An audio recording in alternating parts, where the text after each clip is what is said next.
I'm Lizzie King from Lizzie Loves Healthy, and I'm really trying to make recipes for everyone that are healthy, nutritious and delicious, that are easy to put together. So one of the things that I focus on at the moment is gut health, and we know how important that is for everyone. So picking ingredients that really focus on that is something that we can always do, and pumpkins are one of those. Because pumpkins are really rich in fibre, they do great things for your gut. I'm going to be making a pumpkin recipe that everyone will love. It's called pumpkin crunch muffins, and they're super easy to make, and you can scoop out all those pumpkins that you think you're going to chuck away and turn it into delicious muffins, so it's a double win. The first thing that we're going to do is put all these delicious spices in. We're using cloves, ground ginger and some vanilla and some nutmeg. And what I think that you get from these really lovely warm autumnal flavours is an extra depth to the baking. So often with baking, I found, particularly with children's baking, was that extra sugar was added because there wasn't enough flavour. So I think by using delicious cinnamon, ground cinnamon as well, has lovely natural sweetness to it. So if you have these layers of flavour, you don't need to add so much sugar, which is always a good thing. So you can have delicious muffins that are not absolutely rammed with sugar and have everyone bouncing off the walls. So we've got the nutmeg, ground ginger, ground cinnamon and ground cloves in there. And then I'm just going to add the flours. So this is a gluten-free recipe because I'm celiac. However, you can use a regular flour and make it with gluten if you so desire. But that is a gluten-free bread mix, and then I'm going to add in a cup of buckwheat flour. So I like to use cup measurements because I did a lot of my recipe testing and baking with a baby on a hip, and I just didn't have time to weigh out and fiddle around with scales. So for me, scooping was always the best option.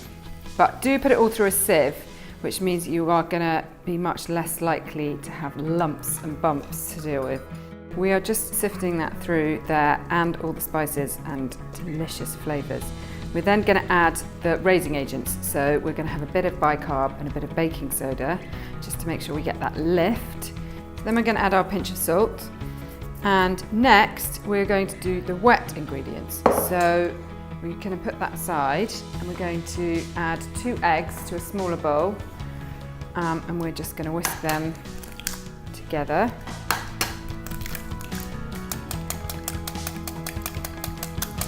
So next we're going to add some more flavours, and vanilla is, I always think, works a charm. So we're going to add some vanilla extract. This is vanilla bean extract. Don't be tempted by vanilla essence, because it doesn't have any real vanilla in it. It's synthetic, made in a factory. Then we're going to add 1/4 cup of maple syrup. It does raise your blood sugar, but it has a lovely flavour and you don't need to use as much of it as sugar, which is why I use it instead in this. So there we have the wet mixture, and then we are going to combine that with the pumpkin, the star of the show. So you can steam or roast a pumpkin with taking the pips out, peel it and steam it and then whiz it, which is the best way. You get obviously the freshest, most flavoursome. However, they make amazing tins of pumpkin puree. Just make sure you get the neat pumpkin variety and not the ones that are full of sugar and flavours already, because we're doing all the flavours. And that goes straight in here. And we're going to do 1.5 cups of that. It's roughly a tin. I'm just going to measure it because we need to get things right in baking. So that goes in there like that. So then we're going to combine the wet mixture, as always, and the baking systems tend to be wet into dry, fold. And what we're going to do next is add beautiful extra nuggets that really make this amazing. They're going to be some dates and some pecans running through it as well as on top of it. So you get a sort of double crunch on the top and crunch within. And I think that's what makes these so delicious. So there you go, you can see the incredible colour of that batter, which is also full of beta carotene, which is a great boost to your immune system. So there we go, we've got the batter done, and now I'm going to chop up some dates and some pecans to throw into that, and then we're going to put them in the oven. So I'm using medjool dates because they are much juicier, and you just have to make sure you take the pips out, the stones. They're not pips, are they pips or stones? I'm not sure. Anyway, you take the stones out and roughly chop them along with the pecans, and their flesh is amazing. And then 1/4 cup of pecans, which is just a few, because we're going to have these on top as well. But it is, like I said, it's nice to have the crunch in every mouthful. So then we just pop these into the batter.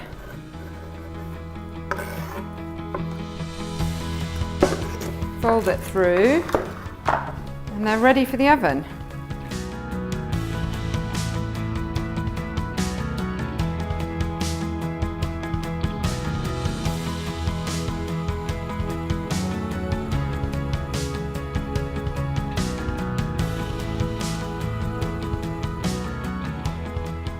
Now we're just going to spoon it in to our homemade muffin cases, and you don't want it to go all the way to the top because they will grow. To make the crunchy topping, which I think really makes this, we're just going to chop up some pecans and combine them with a little bit of maple syrup to make a really sticky, nutty top, which is just going to sit on the top. And yeah, people ask for sprinkles.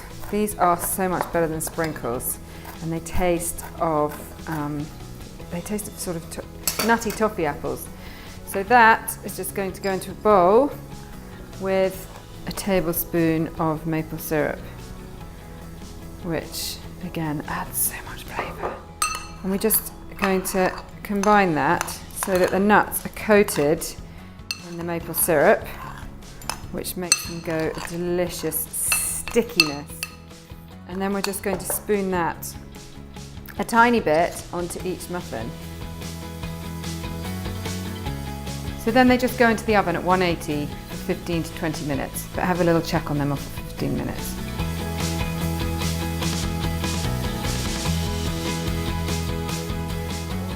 So as you can see, they're super easy to make, they taste delicious, and they're really good for your guts.